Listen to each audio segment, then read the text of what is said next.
It's showtime.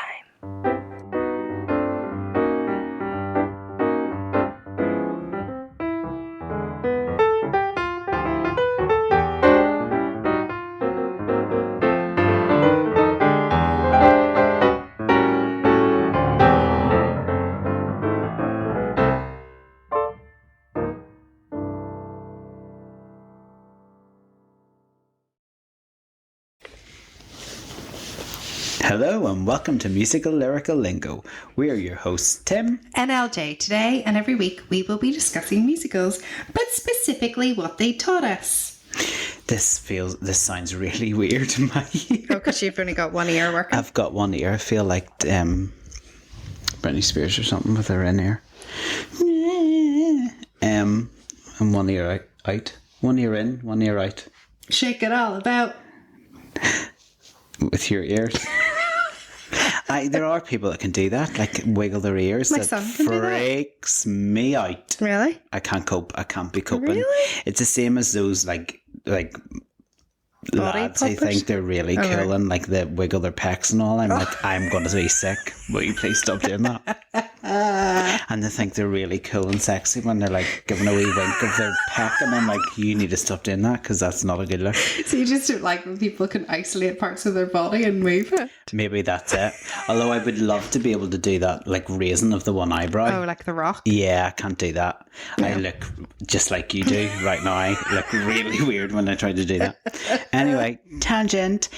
Are you recording on the video there? You are. Yeah. I can't. Honestly, my eyesight's terrible. I can't see those tiny wee numbers at the top. We've been recorded for 9 minutes. That's insane, because what happened before we started this episode cannot go out live to anyone ever again. Although if you are watching on there on YouTube, we've got our mates Stanley and Laurel. Is that what you're calling them? Have you named them? We've got the 2 theatre masks. It's a little wee ornament that Lorski has.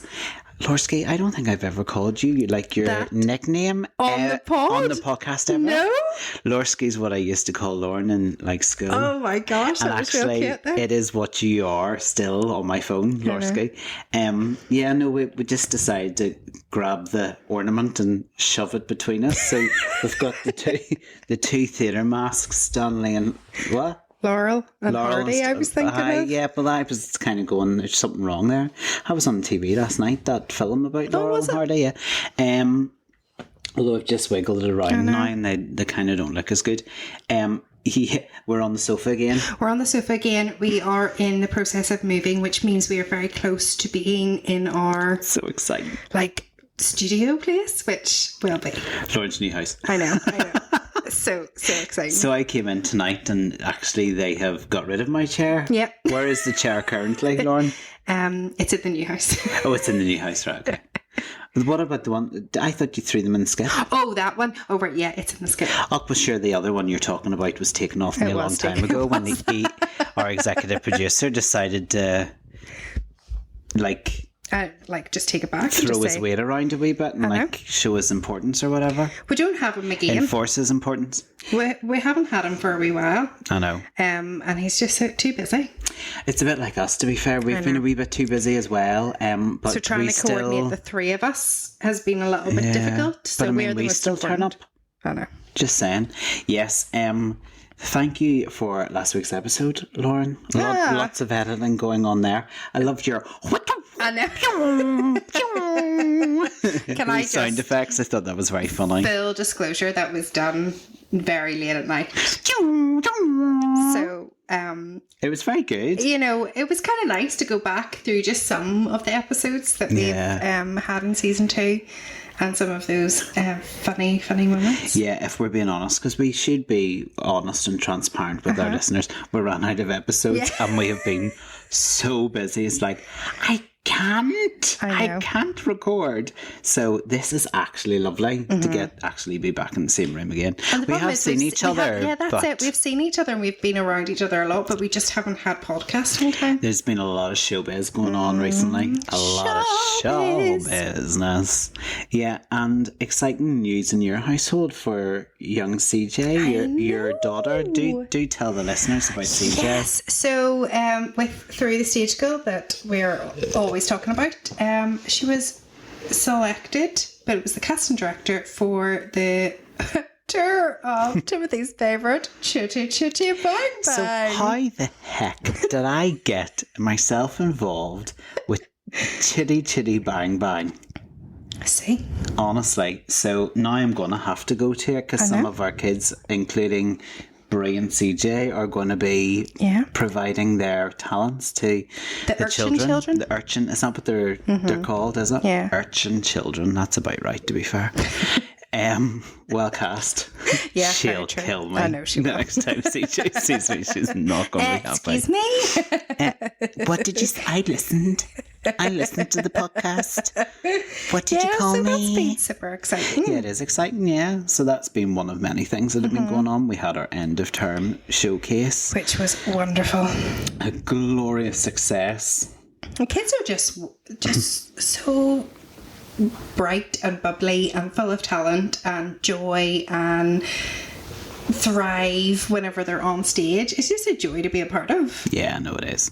I was going to be smart and cheeky there and go sometimes, but your sentiments are completely true. Yeah, the future of musical theatre is so bright. Like when you see what young kids are doing and the joy they have, as long as they keep it and they hone it and they expand it. That's it.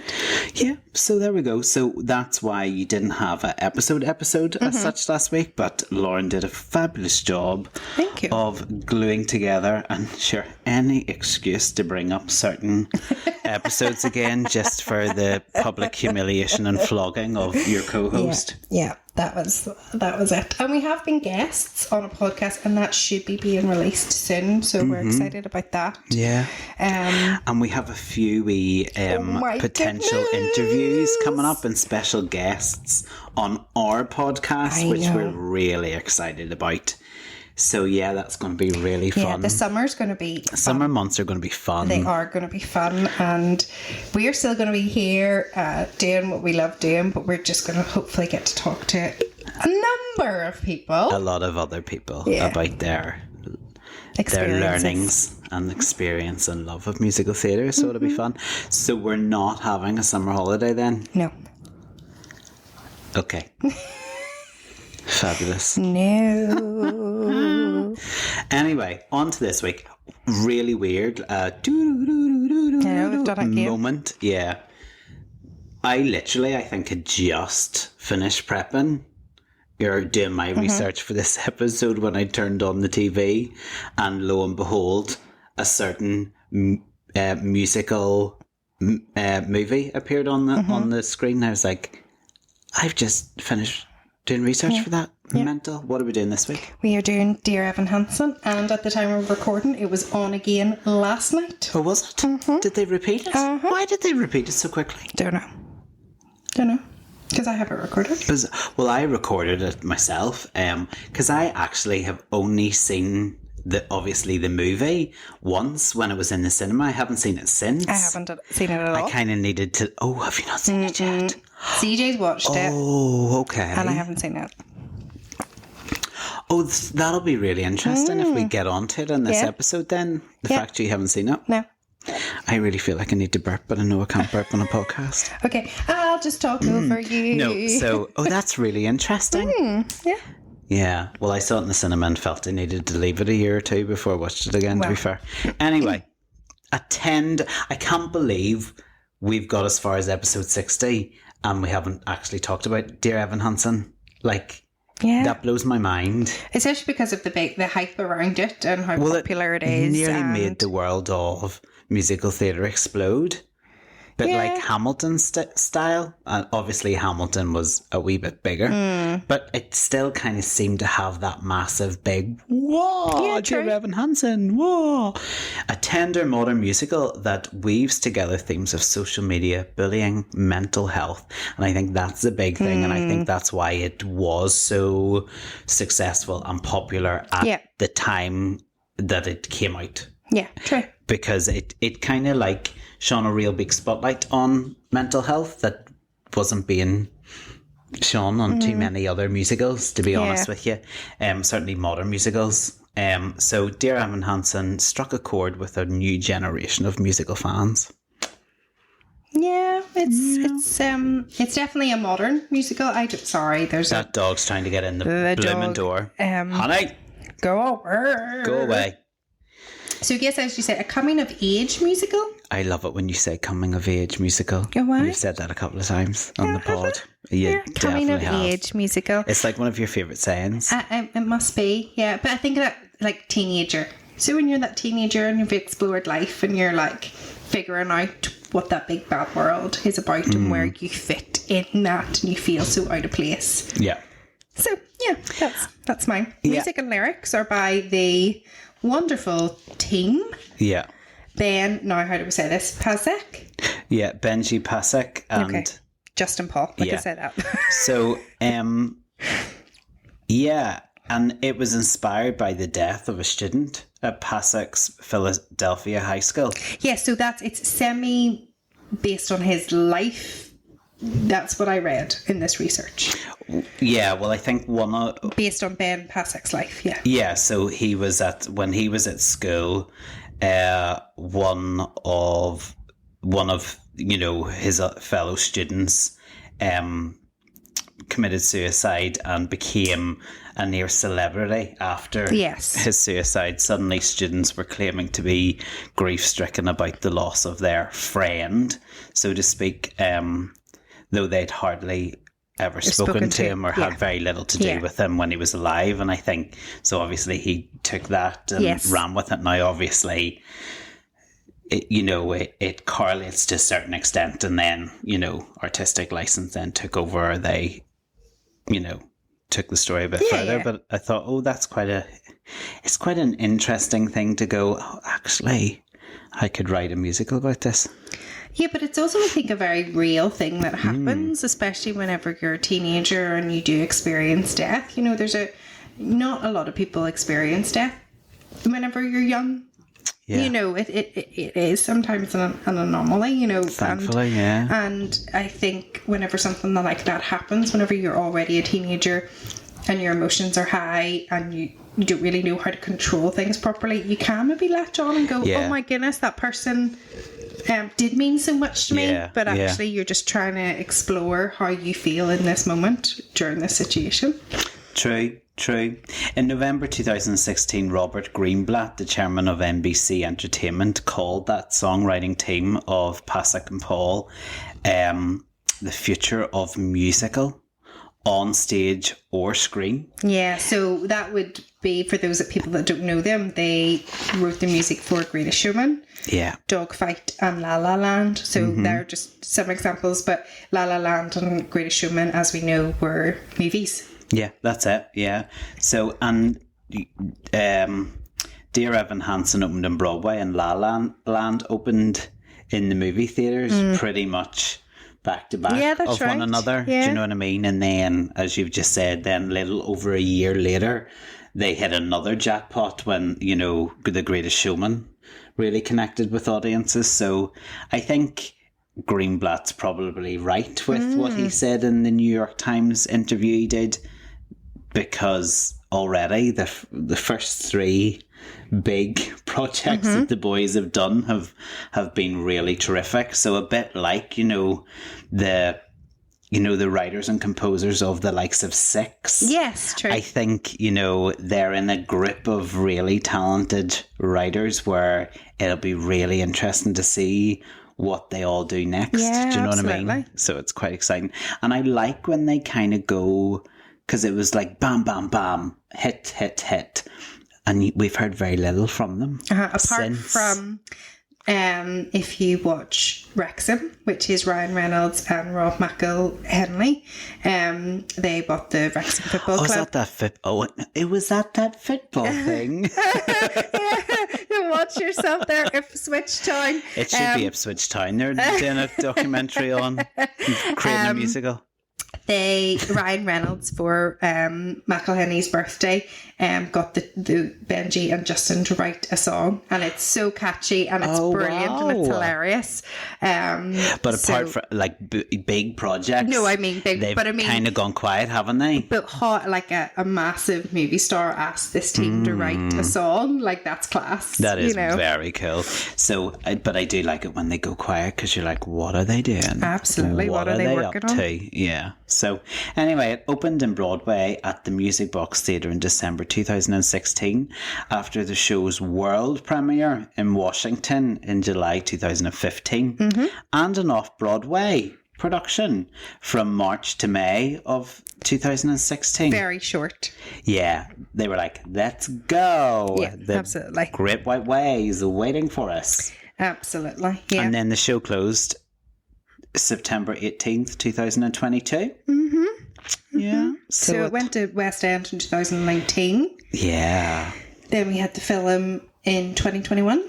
Indeed. And then just this week, it was announced that the cast were announced of the 2025 tour. Yeah. Is that right? Isn't it starting next year? Or is it going into next year? Is it I starting? think it's starting this year. Is it not the end of this year? So end it's a of this year and then into next year? 25 UK and Ireland tour. Yeah. And we spoke about this a couple of months ago, even though you were like late to the party. They were so late. But I'm not on TikTok, so they were casting on TikTok. So this week, however, there's been a little bit of backlash around that because some people feel that the producers were using TikTok as publicity because they actually only cast one person from the TikTok search who is an understudy.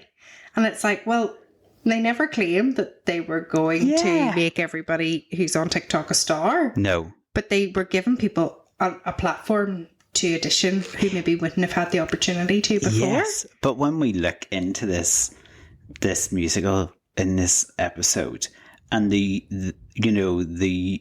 role that social media plays, like absolutely genius to go, oh, actually we're going to use TikTok to put the UK tour out there for people, to prick their interest and things like that. Do you know what? It really doesn't bother me who gets cast, whether it was a TikToker or if it was a professional who's gone and done training for 3 years and blah, blah, blah. At the end of the day, it should be the best person for the job. Absolutely. So people just need to give over and stop complaining. Like, just because you did a TikTok video doesn't mean you're owed anything, regardless of how it was like set up or, advertised. It's good that there was the opportunity to, take part in an audition. And I know people who haven't gone away and trained and did put in a TikTok video and did get into a London audition room and had recalls. So listen, it's great that has happened for people. Opportunities, exactly. Which is important. I mean, the show itself received critical acclaim at the 71st Tonys, and at the time of recording, this year's Tonys have just happened on Sunday night. They just happened, and I've only just realised that we could have watched it. No, don't say that. I know, because I had the access to it. No, but then Lauren. the one thing is we both work, so we would have been. I know, but I've said this many times. I'd do an all-nighter for the Tonys. We'll organise that for next year. Will you still have access next year? It wasn't a one year special. Yeah. Right, next year we will watch the Tonys and we will record ourselves watching the Tonys. Because you know what's really annoying? Usually there's little snippets on YouTube. Yeah. And there's nothing like of performances and stuff. There's very, very few. And it's like 2 days after the Tonys. Come on, there should be something. And that it has changed over the last couple of years. Like it must be obviously copyright and licensing, because it used to be that you could, because I remember like when at school, like honestly watching YouTube for hours and hours, catching up on all the Tony, performances and the acceptance speeches and all the rest of it. And as you've said, over the last 3 or 4 years, there is less and less you can watch from the Tonys. Yeah. And it's really, it does frustrate me that as, UK fans can't actually I know. see it. Especially whenever we don't get a full version of the Olivier, so it's not know. even like you've I got know. that. You've got that. Oh, we're so Anyway. hard done by. Anyway, it was nominated for 9 Tonys in that year, and it won 6 of them. Brilliant. Winning Best Musical, Best Book, Best Score, Best Actor for Ben Platt, who I'm sure. I mean, we might talk about him in this episode. Who knows? Who is he? And Best Featured Actress for Rachel Bay Jones, who played Dear Evan Hansen's mother. Then the West End production, Dear Evan Hansen, was played by Sam Tutty. Your favourite. I know, like, we might talk about him a wee bit. As well. He won the Olivier for Best Actor at 22 years old. At the time, he was one of the youngest winners in that Best Actor category. Oh, okay. Yeah. Yeah. So, and unfortunately then the London production did close March 2020 because of COVID. It did reopen, but it didn't stay open for as long after COVID as I thought it would. It opened October 2021 and it ran to October 2022. So it was only open for another year. And I thought, I don't know. I thought it would be one of those shows that would have been about for a good number of years. I was really shocked. I think we'll probably talk about that, and I have a theory as to why. Great. So we'll talk a bit about the plot. So the musical is based around Evan Hansen, who is a high school senior who has social anxiety, who invents a story which snowballs into more and more lies, and he ends up being the centre of attention, which is something he never felt he could be. Maybe something he wanted. He struggles with his mum. He ends up fabricating this lie that Connor, who is a fellow student, has committed suicide. And he fabricates this story that they were actually friends and ends up sort of befriending that family based on this lie. It's a kind of cautionary tale. And I think you can see Dear Evan Hansen as, this is a wonderful story, but actually I think there's a real hidden message to it where you have to be careful with how you want other people to perceive you, and that's where the social media elements come into it. And he does become famous because they're trying to do this vigil for Connor, isn't that right? They start to raise money, don't they? Money so that nobody is forgotten. For the Connor Fund, isn't that right? But at the end of the day, it's all based on these lies, which is where it's a little bit tricky as to, do you feel sorry for Evan or do you not? And that's the big question, isn't it? And his actions aren't likable. And they are wrong. They are wrong, but maybe I'm speaking personally, but there's still an element of you feel for him. Do you know what I mean? Like, you shouldn't like this character at all. Yeah. But I don't know of anybody who comes out going, he was like, imagine the things he did, like, what a horrible person. Like, you should feel like that, but you don't. So why is that? Oh, interesting. Do you know what I mean? Yeah. Do you not like Dear Evan Hansen as a character? I don't know if I love this musical. But you haven't seen it. I know, this is the thing. I haven't seen it. I've seen snippets. I've been very involved in, like, I watched that Tony performance. I've been involved in, like, watching Ben Platt's performances and how he, maybe didn't quite translate the stage version into the film version, and we'll talk about that. But I don't know. I love the music and I could listen to the album, repeat, and I don't know if I feel like I need to see it. You need to be in the room. Definitely. I think I struggle a little bit with the storyline and the themes. Oh, listen, it's a hard hitter, like it hits you, but you need to see it. You need to see it. We're going to the UK tour. You have to see it. Okay. You do. Is that our background? Well, We haven't mentioned one of the things about the film, you know. The fact that the film was co-produced by Mark Platt. Stay with us. We'll be right back. Love the catchy tunes and insightful discussions on musical lyrical lingo? Why would you not? Now you can reap your fandom. Ooh, we've got fans. And show off your love of all things musical theatre with our exclusive merchandise. Ooh. From comfy tees, T-shirts, mugs to stylish tote bags, we have something for every fan. Our designs are inspired by the show's iconic themes. because we are so iconic. And featured playful quotes, alpha, and graphics that will have you humming along I will never work again. wherever you go. So head over to our merch store now and start shopping. Spend your money, people. And don't forget to share your pics on our social media using hashtag podcast musical lyrical lingo merch. We love to see our fans rocking our gear. Yes, we do. Happy shopping. Right, so Mark Platt we've spoken about a few times before. Yes. He was the major producer. He was a producer of Wicked. Yeah. He is Ben Platt's dad, Yeah. and a lot of people say that is the only reason why Ben Platt is because his dad is Mark Platt, and that is an argument for another day.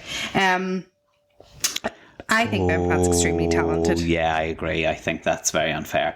I think the worst thing that Ben Platt ever did for his career was to play Dear Evan Hansen in the film, and I think the film was made because Mark Platt wanted his son to play Dear Evan Hansen in a filmed version. Yes, and I think it Of was the show. meant to happen a lot earlier. Which so when you would have think been about it, fine. it started in 2015. I think actually workshops started in 2014. Oh, are we record? We stopped recording there. Because you waved your hand. Oh, I need to stop talking with my hands. You That's waved your all right. hand and it stopped, and now it's back on again. That's okay. Can you glue those two things Oh, together? I'll do that. Aye. Sorry, technical issues. Aaron, it started in workshops in 2014, but Ben Platt was attached to it from the very beginning. So he was quite young whenever this first started. And that's my biggest issue with him in the film. He's too old. He's too now. old, and then they tried to use CGI to try and make it. And instead awful. of just changing the storyline slightly, which I feel they could have done a little bit, Yeah. or just we can dispense. What's that thing? Dispense disbelief. Dispense Or reality. Suspend disbelief. Okay, that's that it. right? Yeah. And just be like, okay, he's meant to be playing a high school Yeah. student. And if you age everybody else up, it would be okay. It's only doesn't work if Yeah. everybody else is Yeah. younger than you. Yeah, it just was really obvious, wasn't it? And at the end of the day, it was a box office disappointment. And It was. I did watch a documentary. Oh, of course you did. I watched a documentary. That's the first documentary in a while. It is a wee So documentary. I'm just moving our theatre mask because Stanley's now got his head on my shoulder. Okay. Well, we'll just talk about the film while we're talking about it.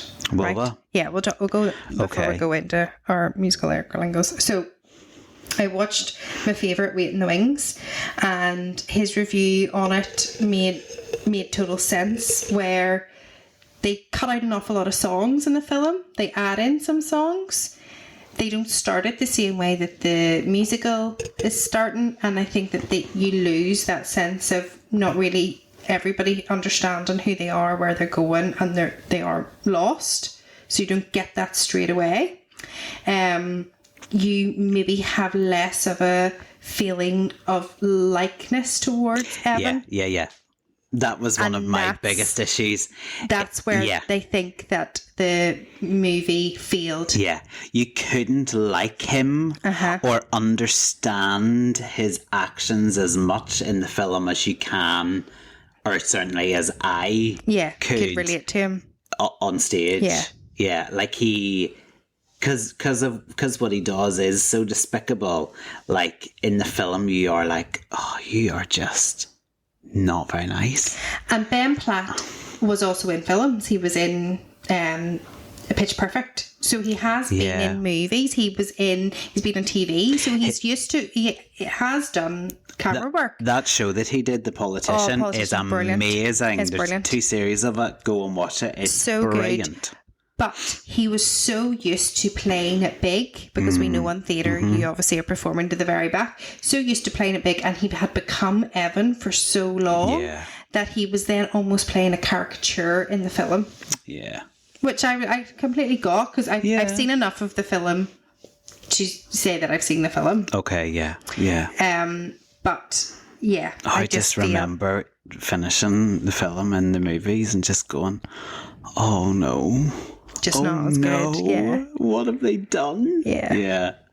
Anyway, shall we move on to our musical lyrical lingos then? Let's go for it. So this was one that there wasn't a huge number of lyrics that taught me things, but I suppose we've probably already hinted on it, that there's a lot of messages or a lot of lessons that you can take away from it, and I just hope that the youth of today who do watch it take these messages away, because they are important. The first one was about staying authentic, telling the truth and not hiding behind what you think others want you to be. And I think that is so key. And I think I was trying to say that at some point is this social media, and we spoke about it with millennials are killing musicals. Social media has made us think that we need to be a certain way. We need to have a perfect life. We need to present ourselves in a certain way for people to like us and want to be friends with us. And it's fake. It's all fake. And if we aren't authentic, then we'll start to lose touch with reality. Well, that's it. You'll cause a whole host of problems. Being ourselves is how we survive as people, isn't it? We do so by being honest with the most important person in our lives, and that's ourselves. Absolutely. Yeah. Oh, jeez, listen to us. Yeah, but Dear Evan Hansen portrays that beautifully. That idea of we're constantly attempting to betray who we want everyone to think we are. Yeah. Like, it's so perfect. So, so stay authentic, folks. Be That's your good. authentic self. Yeah. Did you learn anything? Well, in musical lyrical lingo wise, I love the song Does Anybody Have a Map? Does anybody have a map? I love that. And I think as I get older and I'm experiencing life differently now to how I was whenever I was younger, and being a parent is a huge part of my life, and I talk about it a lot because it is. It's a major part of my life. And just this thing of where the parents are going, how do I navigate this? This is new to me. And I just love that. I suppose staying real and staying true and being like, I don't have it all figured out. Yeah. So does anybody have a map to help me? And all parents don't know what to do at all times. And sometimes a child comes to you with a problem or a situation and you're thinking on your feet. Yeah. And you're trying to figure out, if I give this advice, is this going to be right? Is this going to be wrong? Is this going to, especially now whenever we're so focused on mental health and we're, is this going to be, are they going to end up in therapy in years to come because of this decision that I helped them through or whatever? So I think it was a bit of a comfort, that song, whenever I maybe first heard it. And maybe still listening to it now, being like, it's okay to not always know the answers, but I think it's important to say you don't always know the answers. But that's it. Yeah. And just not try and hide. Like, there's certain things you'll obviously keep from your kids and whatever, but I mean, I think it's important to be honest and authentic with them too. Yeah. One of the other things that really highlighted for me was about being relatable. So in the song Waving Through a Window, the lyrics begin, on the outside always, I should sing it, on the outside always looking in, will I ever be more than I've ever always been? And this is like the first intro to Evan in the show, as someone who feels like he's standing outside of something and never part of something. Yeah. The words are such a powerful trigger. Yeah. Because actually it immediately triggers the thought that I often was watching myself as a struggling teenager in school. In the dark days. Do you know what I mean? Like, kind of going, I'm not part of that group. Yeah. I am on the outside. And we've talked about how, I think I talked about it most on being creatives podcast, like that idea of I actually only came alive at the weekend on a Saturday because I was on the outside, always looking in. Yeah. And it's just about actually forcing yourself not to be the outsider. Yeah. To be relatable, to throw yourself into those situations. Being comfortable with being uncomfortable to then become comfortable. Yeah. And I suppose then linking in with something else that I think Dear Evan Hansen really highlighted and taught me was that about the embracing the imperfect. You know, in real life rarely ends with that big Hollywood flourish where everyone is happy and everything works out. You know, life is hard, you know, as lessons get learnt and experiences grow, and Dear Evan Hansen reflects this beautifully. The show ends the way something ends in a really real, raw way. Okay. You know, it's not a happy ending where everything is sorted out. Yeah, everything's all sewn up and it's all you know, pretty. Evan's actions are forgiven or don't have there are consequences to what happened, and it is imperfect and it is okay. Yeah. Do you know what I mean? Yeah. Yeah, no, I like it. I have something from Waving Through the Window too. So where lines, I've learned to slam on the brake before I even turn the key, before I make the mistake, before I lead with the worst of me. So that is I think the perfect example or explanation of anxiety. Yeah, big time. Like how you can go from 0 to 1,000. And you and me both struggle with health anxiety, which is a real thing and a really. God, what's that ache? What's that pain? But it's a real, and we both know where it comes from. Yeah, you know, if we're to dig at that, we know exactly where that comes from, and we would know why we think like that. And I think it's perfectly acceptable to think like that. Yeah, but it's still. Unless my health anxiety for me, and you know, I'm not going to speak for you, wherever I say, oh, I have a sore pain, I've probably been thinking about that pain for about 3 days, and I need to say it out loud. Once I've said it out loud, it usually goes away. Because you've shared it. You're not doing it on your own. You're not doing it on your own. But for those 3 days, I've already, I'm dead, I'm buried, I've booked oh my God, we funeral. Are twins. We are twins. And... But it's only being vulnerable at that moment where you allow yourself to breathe. But you've already thought ahead. You've already learned how to slam on the brake. You've already, before you've even put that key into the car, you know how you're going to brake if an accident happens. Yeah. So I know how I'm going to deal with a situation if somebody turns around and says the worst. Yeah. You know, I already have that planned out. And just that overthinking. And I think unless you're an overthinker, somebody who has anxiety, and no, I have a daughter who has anxiety. She's definitely not where she was years and years ago. No, and that she's worked so hard at it. She has worked so hard at it, and she continues to work hard at it. But her anxiety is different to my anxiety, and I can't ever say, just pull yourself together. No. Because I don't understand what's going on in her mind, and she can't turn around to me and say, you're fine, because she doesn't know what's going on in my mind. But it's a process that you've got to work through together. But those lines are it just shows the cleverness of that writing team as well. Absolutely. That you can understand Evan in the first 4 lines of that song when it's the first time we're being introduced to him as well. Can we talk about the lines for a wee minute though? Yeah. So in the song Forever, it starts end of May or early June, that picture perfect afternoon we shared. Yeah. I think I could play Evan. I think I'm a bit old, but I think I could. Okay. So end of May or early June. Yeah. Now he's talking about when he climbed a tree and fell out of the tree and broke his arm. However, broken arms take 6 to 10 weeks to heal, and we assume the song takes place early September, meaning that if Evan did break his arm when he said he did, it would have healed already. It's more likely he broke it mid to late July.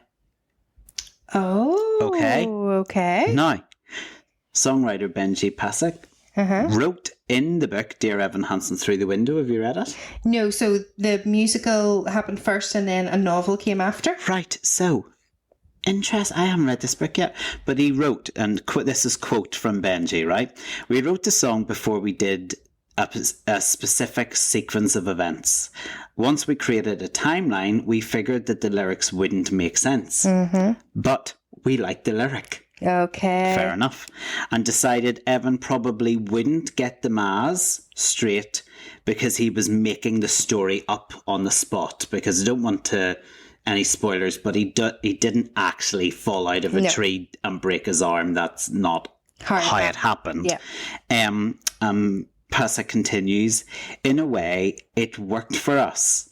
Because the Murphys, that was Connor's family, would have figured out the lie right away if they had been paying attention. Our thought was that their desire to believe in this story was as great as Evan's desire to make it true. 100%. Sorry, our camera's gone off again. Aren't they so clever, though? So clever. And I also appreciate the fact that they liked the lyric and they didn't want to change it, so they were like, right, well, we need to kind of find a way around it. But I think that 100% is why the story, doesn't end after Connor meets the Murphys, is the Murphys do want to Evan meets the Murphys. That he does.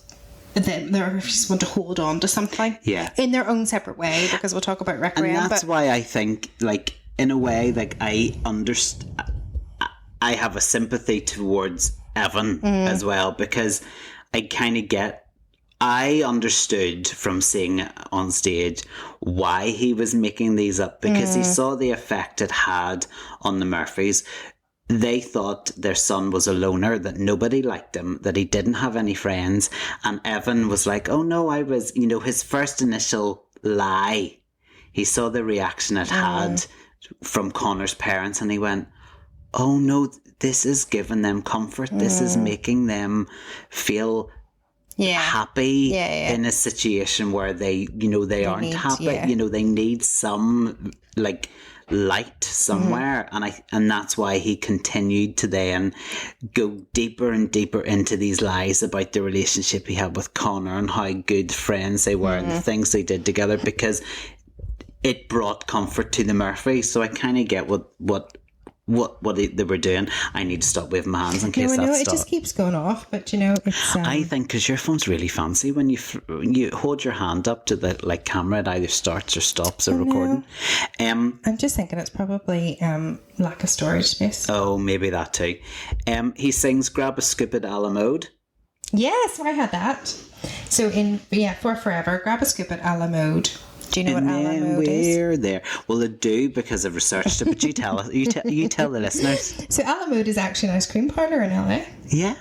But Ocean City, New Jersey. Is New Jersey in LA? No, it's not. Sorry, I meant in New Jersey.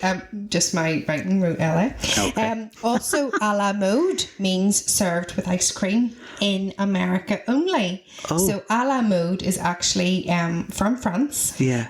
It did mean fashion. Yeah. In the 19th century, it referred to dishes with a wine sauce, but when Americans say it, they mean served with ice cream. Oh, so that's a really clever ice cream parlour name. That is a clever ice cream parlour name. He also sings, we pick a spot and shoot the breeze. Mm-hmm. I love that saying, shoot the breeze. To spend time talking about things that are not important. We shoot the breeze often, to be quite honest with you. We walk a while and talk about the things we'll do when we get out of school. Bike the Appalachian Trail. Appalachian, did I say that right? Mm-hmm. Yes. Do you know what the Appalachian Trail is? I do. Do you? It's a hiking area. It 2,190 plus mile long public footpath. Yeah. Conceived in 1921, built by private citizens and completed in 1937. There you go. And it extends between the Springer Mountain in Georgia and Mount Kakadin in Maine. It does, yeah. And more than 2 million people are said to do at least 1 day hikes on the trail each year. I know, and it passes through 14 states, so that's between Georgia and Maine. Whoa. I know, isn't that crazy? That's really cool. Our Listen, video's folks, gone off, you're so- not going to get Yeah. a YouTube video for this week's I episode. don't know what's happening with that. Because that's about the 5th time. Like, literally, you may get your sewing kit out and knit the videos together, because that's now turned into an absolute nightmare. So you've just got our dulcet tones this that'll week. be fine. You don't have a video of us. You don't see Stanley, and I mean, I feel like we should properly name them. I mean, I've forgotten the Now name that- 4 times. I'm So, sorry that you said Stanley, though. I'm like, should we name it Vivian and Stanley? oh, love that. To break in a glove. Now, I'll be honest with you. If I was to bin, Would you bin that song? yeah, I just am like, no, whatever. No, I would not bin that song. Anyway, so to break in a glove, basically, Connor's dad is bonding with Evan, and he's talking about, oh yeah, he's in the garage and he's doing what dads do. Like, I don't know what dads do, but there's a box of like knit nuts and all the rest of it, and in it is a baseball glove, and the song's basically about how you break in a baseball glove, and actually what they sing is real and a credible method for breaking in a baseball glove. Shaving cream, rub that in for about 5 minutes, tie it all up in rubber bands, put it under a mattress and sleep on it. Like, come on. Do it for at least a week. Connor's dad says every day, consistent, job's a good one. Yeah. But then, like, come on. but I mean, you think about the work that professional ballet dancers have to do for their point shoes. Aye, true. You think about whenever we get a new pair of tap shoes and they don't feel like our tap shoes. Aye, but you're not having to wear a glove on your feet. No, but you're still having to work at it to try and get it to fit your foot. To fit the fit. Yeah, That's and what you were going to I say. know. And the same with your baseball glove. If you're Yeah. going to be playing baseball, you want it to fit properly and feel comfortable. And There lieth the problem. I've never played baseball in my life. baseball is a big, massive sport in America. Like, Americans Yeah. love their sport. Yeah. But baseball would be. Is it their national sport? Oh, I don't know. Let's not offend our American listeners. But whenever one of the last times, maybe it wasn't the last times, but one of the times we were in America, and it was over Ethan's birthday, we went to like Walmart or something, and Aaron did buy Aaron Aaron did buy Ethan, our son,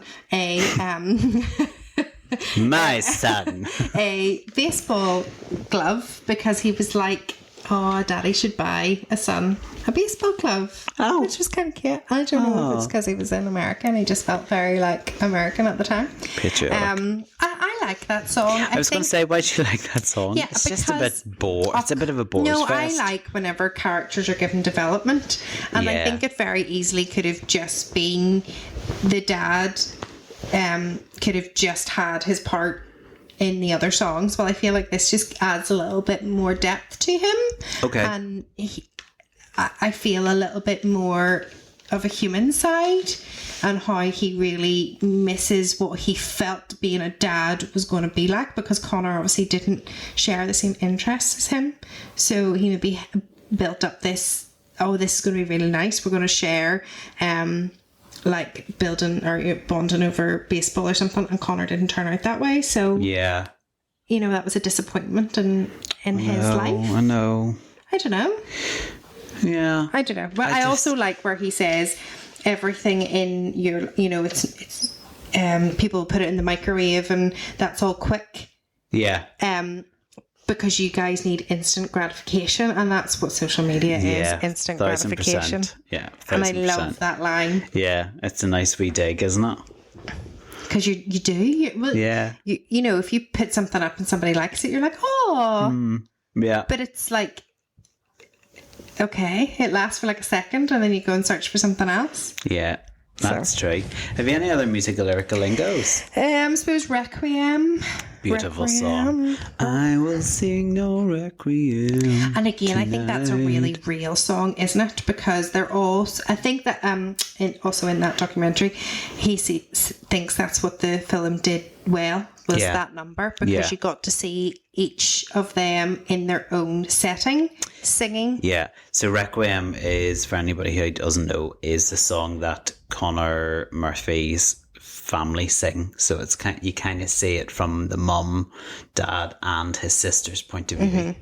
And he doesn't have the best relationship with his family. No. His sister and him, and I think that was really interesting how to write that. Not all families get on. No, that's true. Not all siblings like each other. Yeah. And just because you're family doesn't mean that you have to like each other, have to love each other. Yeah. And because she's kind of the sister's kind of saying, I can't mourn him. I can't mourn him because he was horrible to me. So I don't feel this sadness. And that's another redeeming quality, in my opinion, for Evan, because Evan tries to say, oh no, but he really loved you, and like he really admired all these different things, and that made her turn her thinking process around. But then it's not true. It's not true. I know. Yeah. So, but just for those that don't know, so Requiem means rest. I didn't know that it actually meant rest. And I thought it meant death.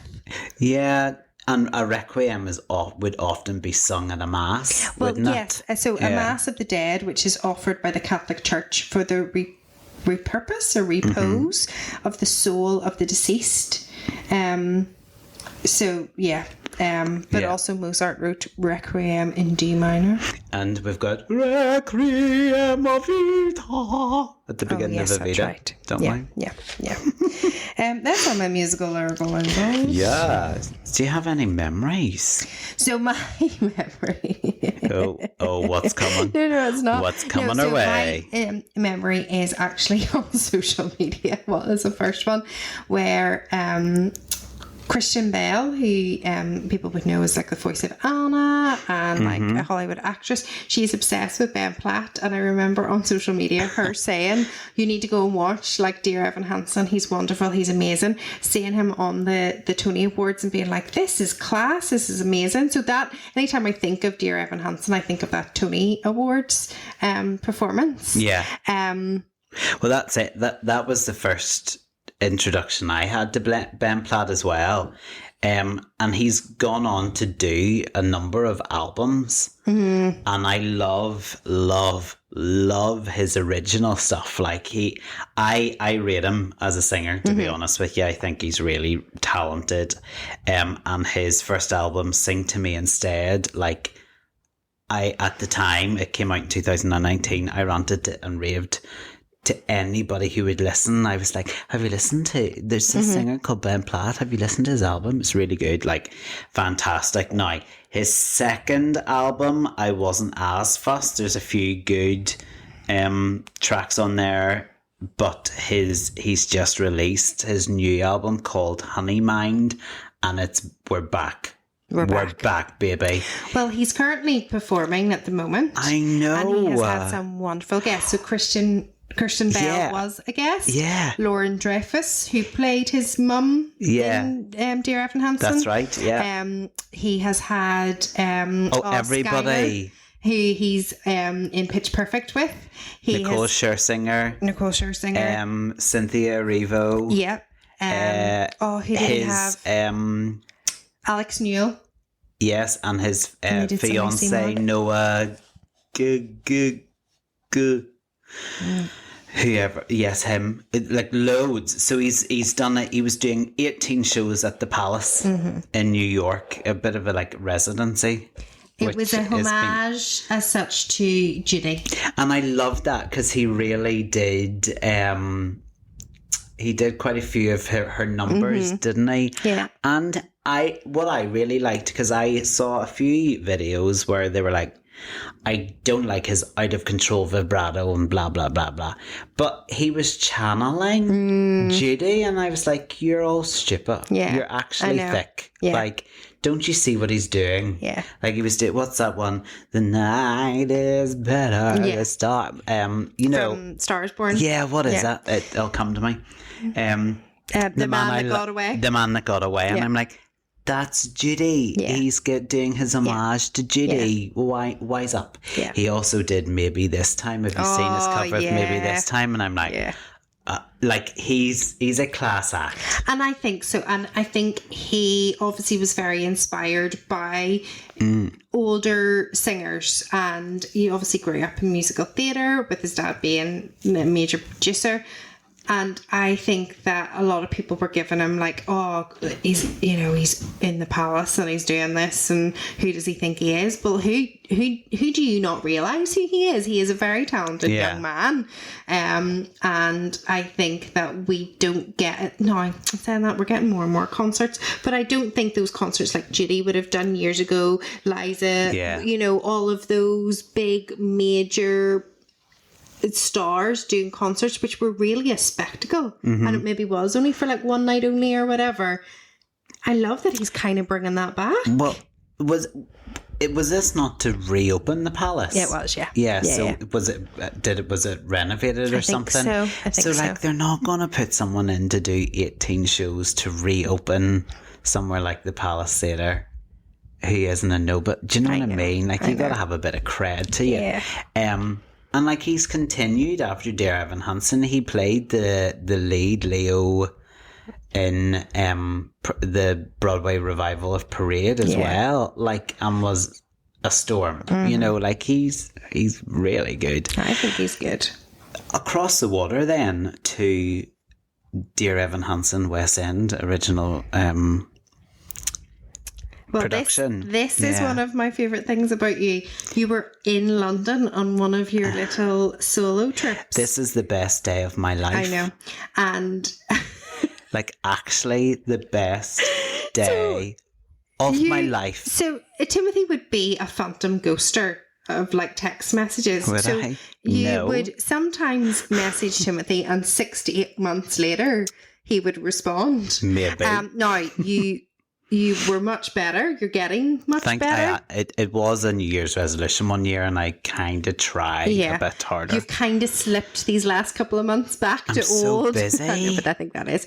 But so there was this time you were on one of your solo trips to London. Hold on, I feel I need to like redeem yourself? Not redeem myself. Like, what's that word in court? You give it like support myself with evidence or Statement.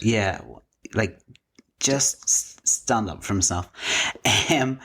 I read the messages, but I'm normally in the middle of something and I go, oh, I must reply to that later, and then I just always forget. So it's not that I'm reading the messages, folks, and like just ignoring them. Like, I do read them, but at that time I can't reply to them, and then I just forget after, because we know from this podcast my memory's shocking. Yeah, and I understand. So there's my... I'm a parent. I get that. Okay, you good. know, I read just a message, don't want people out but there to I'll be thinking I'm a put terrible time aside person. to be like, oh, there's 4 messages I haven't replied to. I must reply to them.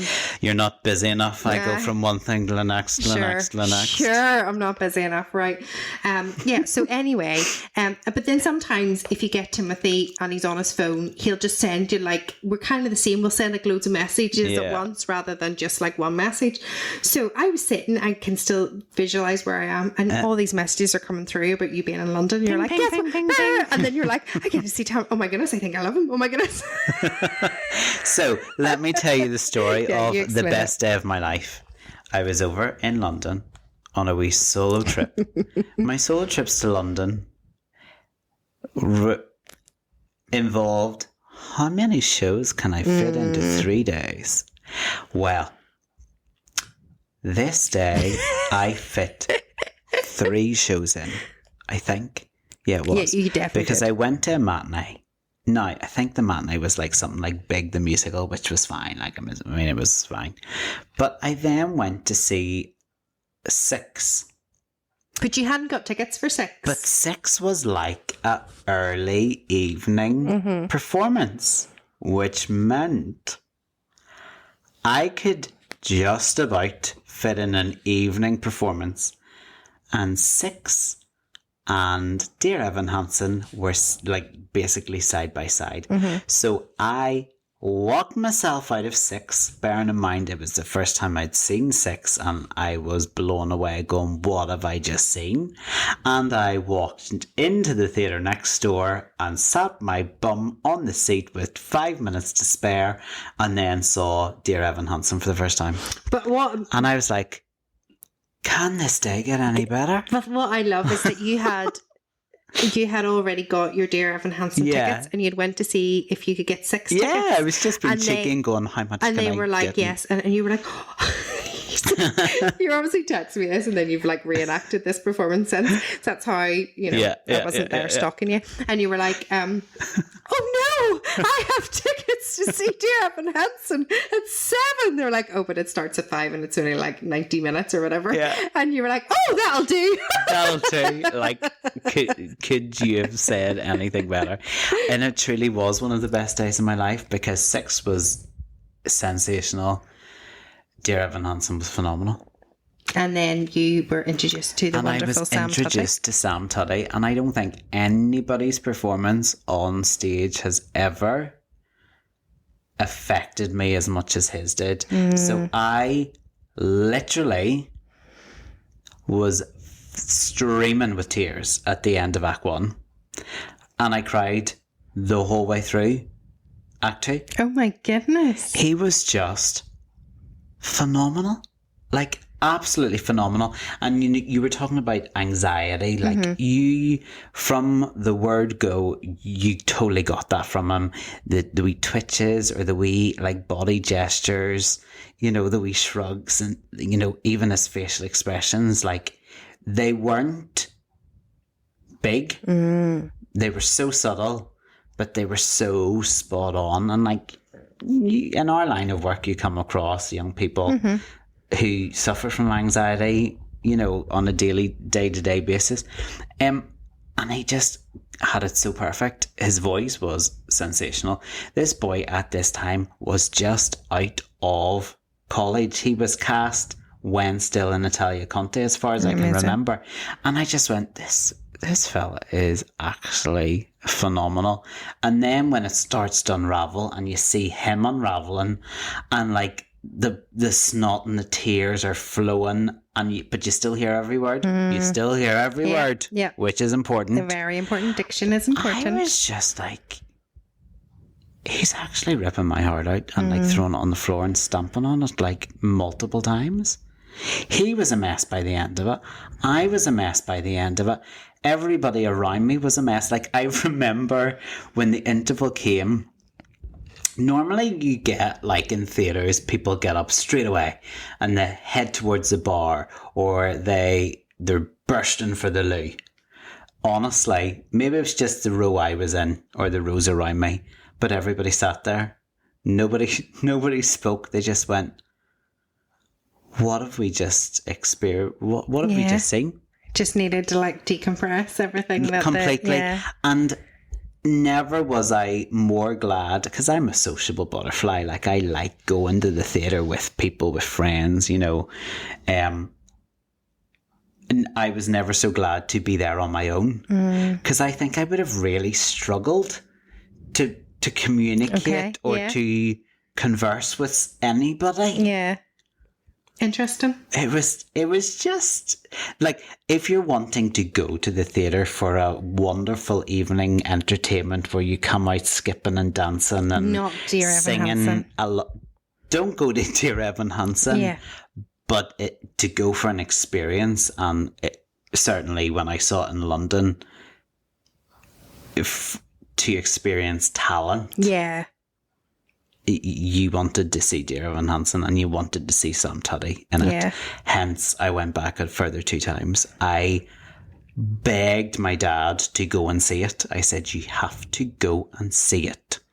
Now, I did see an understudy who was fantastic, but he wasn't Sam Tutty.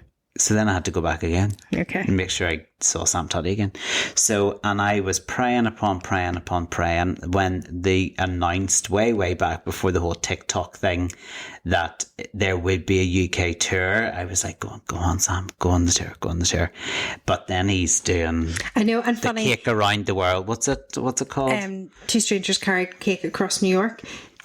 He doesn't have a massive social media presence, but just before the tour was announced, he started to go onto social media, and that's what the rumour was. He's going to be the tour. He's going to be in the tour. Really? But it was actually because he was about to take part in. Yeah. Now, that is a great musical as well. Well, that's it. And like I listened to him in that now, and it's not that he's typecast, it's not, but there's a few songs and I'm like, that's a wee heart puller. That's pulling at the heartstrings. Yes. And he's fantastic at those songs. But that style of song that I suppose is that talking. Yeah. Because there's a lot of that in Dear Evan Hansen. Yeah. And it took me a while to kind of like that. There's another musical, it's gone out of my head. And it's a bit like that too, where they talk, and it's a modern one, not a very well known one. And they talk a lot during the songs. So it kind of adds to characters a little bit who maybe have a lot going on. And in his character in Two Strangers, there's that anxiety, there's a little bit of like hope, there's a little bit of like, family issues, and he needs that talking sense. But I think he's just a great performer. 1000%, waving through a window, you will be found. Words feel. Words feel is my ultimate out of any of them. Like, they're just wow. Yeah. They're just wow. Yeah. But I loved it. Yeah. I love Ben Platt. I love Sam Tutty. I mean, they've done really well casting so far. Mm-hmm. Let's hope they haven't. No. They won't have. They will not have slipped up. No. No, they won't have slipped up. No, they won't. They won't. And the songs are great. That they I think could definitely just. I think that's probably why the musical is still so popular, because you can't just listen to it as an album. The music is great, and they're a great writing team. Words fail. That I constantly cry every time I hear. I've forgotten the song. Not waving through a window. You will be found. Yeah. But this is the thing, like, and you always know it, the quality of the writing. If you can pull a song from a musical and use it in like everyday life, like be it a school leavers assembly or a choir piece or like. And you can do that because it's got a message. It's a really strong song, and like you saw it everywhere. You saw everybody using it or doing it. Yeah. When there's school shows or their talent shows or their concerts or Yeah. Because it's a great well-written song with a but it doesn't beautiful irk message. Me as much as we spoke about it in the podcast that we're guests on. And the Greatest Showman one irks me now because it's like overplayed. Like obviously Stage School had used You Will Be Found as a finale one year, and it was so beautiful. Moving for me as a parent and an ex-pupil to see it and see a group taking one of the youngest, and at that my kid, my eldest was one of those kids. It was sort of like you could be this person if you look up to them, and then having the images in the background, and that just gets me every year anyway. But it was that idea so of visually there's always emotive. Someone there for you. There's someone always who's he's there to look out for you, has got your back. Yeah. Someone to talk to. But that song's just, it's very emotional. But it doesn't matter how many times I've heard it in different settings. It doesn't irritate me as much as some of the other songs. I just think, going back to the beginning of the episode when you were like, a wee bit, because I think you only have the film maybe to go off at the moment. Or maybe a few YouTube videos, perhaps. I think the actress in you, and I've spoken about this before, that you really appreciate a strong performance. Acting performance. I think the dramatic qualities of the show and the complexity of the characters, you would absolutely love it. Yeah, no, I definitely will see it whenever it's on the UK tour. I think also part of me as well, I think I but again, I haven't seen it. I think if I was to have two musicals side by side which have similar themes, they're not the same, Next to Normal and Dear Evan Hansen, I think I prefer Next to Normal. I haven't seen Next to Normal. So I think that is where, it's not that I don't like Dear Evan Hansen, I just have one that pips it. If we're thinking about musicals in similar categories. I love Next to Normal, but I also think some of the music is very difficult to interpret. Okay. Whereas I find Dear Evan Hansen slightly easier to interpret. The plot. Completely fair. But that is probably also unfair of me to say because I've seen Dear Evan Hansen, but I haven't seen I would love to see Next to Normal. I'd love to see Cassie Levy. Yeah. She's amazing. She is great. There we go. Oh, that was a great episode. Great chatting. Yeah, it's a great, in my opinion, it's a great musical. No, I think it's a great musical. I'm surprised we've waited 60 episodes before.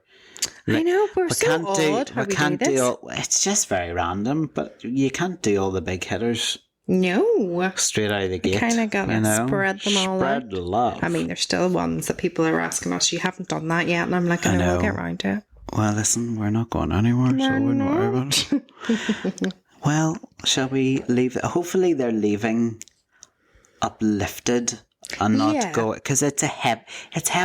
Dear Evan Hansen is heavy. But, I mean, he didn't really talk in depth about the plot. No. And like the themes. Yeah. So, I mean, hopefully they'll just go and explore it a little bit more. If you're feeling a bit heavy after the ep, just go listen to Ben Platt's album. Oh, that's all you have to do. There you go. We'll maybe add some songs to the playlist. Oh, don't be saying that. I'd be telling you, add the full albums 1 and 3. There you go. Just add them all. He does a great version of River too. He sang that in The Politician. Do you remember? No. Yeah, he did. He did sing a song or two, because I remember laughing at the time when I was watching. I was like, oh, of course, the Broadway star is probably in his contract. I have to sing at some point. I can't remember from singing, but that's my memory. Well, go listen to the albums. Okay. Go watch The Politician. Yeah, that's your homework for next week. Until then. Bye.